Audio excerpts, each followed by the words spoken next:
एक बार गिद्धों का झुंड उड़ता उड़ता एक टापू पर जा पहुंचा। वह टापू समुद्र के बीचों बीच स्थित था। ढेर सारी मछलियां, मेंढक और समुद्री जीव थे। इस प्रकार गिद्धों को वहां खाने पीने को कोई कमी नहीं थी। सबसे अच्छी बात थी, वहां गिद्धों का शिकार करने वाला कोई जंगली जानवर नहीं था। गिद्ध वहां खुश थे। इतना आराम जीवन उन्होंने पहले देखा नहीं था। उस झुंड में अधिकांश गिद्ध युवा थे।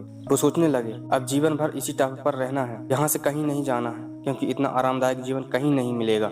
लेकिन उन सबके बीच में एक बूढ़ा गिद्ध था। वह जब युवा गिद्धों को देखता तो चिंता में पड़ जाता। वह सोचता, यहाँ का आरामदायक जीवन इन युवा गिद्धों पर क्या असर पड़ेगा? क्या ये वास्तविक जीवन का अर्थ है? अर्थ समझ पाएंगे? यहाँ इनके सामने किसी प्रकार की चुनौती नहीं है। ऐसे में जब भी मुसीबत इनके सामने आ गई तो ये कैसा उसका मुकाबला करेंगे?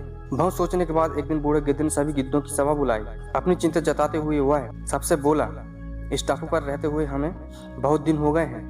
मेरे विचार से अब हमें वापस उसी जंगल में चलना चाहिए जहाँ से हम आए हैं। यहाँ हम बिना चुनौती का जीवन जी रहे हैं। ऐसे में हम कभी भी मुसीबत के लिए तैयार नहीं हो पाएंगे। युवा गिद्धों ने उसकी बात सुनकर भी अनसुनी कर दी। उन्हें लगा कि बढ़ती उम्र के असर से बूढ़ा गिद्ध सठिया गया है, इसलिए ऐसी बेकार की बातें कर रहा है।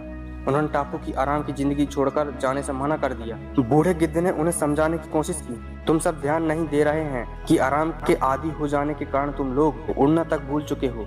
ऐसे मुसीबत आई तो क्या करेंगे? मेरे बात मानो, मेरे साथ चलो। लेकिन किसी ने बूढ़े गिद्ध की बात नहीं मानी। बूढ़ा गिद्ध अकेला ही वहां से चल गया। एक दिन बूढ़ा गिद्ध टापू पर गए और गिद्धों की खोज खबर लेने की सोची। उड़ता उड़ता उस टापू पर पहुंचा। टापू पर जाकर उसने देखा कि वहां का नजारा बदला हुआ था। जहां देखो वहां गिद्धों की लाशें पड़ी थी। कई गिद्ध लहूलुहान और घायल पड़े हुए थे। हैरान बूढ़े गिद्ध ने एक घायल गिद्ध से पूछा, ये क्या हो गया? तुम लोग की ये हालत कैसे हुई? घायल गिद्ध ने बताया, आपके जाने के बाद इस टापू पर बड़े मजे की जिंदगी जी रहे थे, लेकिन एक दिन एक जहाज यहाँ आया। उस जहाज से यहाँ चीते छोड़ दिए गए। शुरू में तो उन चीतों ने हमें कुछ नहीं किया, लेकिन कुछ दिनों बाद जब उन्हें आभास हुआ कि हम उड़ना भूल चुके हैं, हमारे पंजे और नाखून इतने कमजोर पड़ गए हैं कि हम तो किसी पर हमला भी नहीं कर सकते, तो उन्होंने हमें एक एक कर मार कर खाना शुरू कर दिया। उनके ही कारण हमारा ये हाल है। शायद आपकी बात ना मानने का ये फल हमें मिला है। इससे हमें यह सीख मिलते हैं दोस्तों, अक्सर कंफर्ट जोन में जाने के बाद उससे बाहर आ पाना मुश्किल होता है। ऐसे में चुनौतियां आने पर उसका सामना कर पाना आसान नहीं होता है। इसलिए कभी कभी कंफर्ट जोन में जाकर खुश ना हो जाएं। खुद को हमेशा चुनौती, चैलेंज देते रहें और मुसीबत के लिए तैयार रहें। जब तक आपकी चुनौती का सामना करते रहेंगे, आगे बढ़ते रहेंगे। स्टोरी आपको पसंद आई हो तो लाइक, शेयर एंड सब्सक्राइब करें। Thank you for watching my video.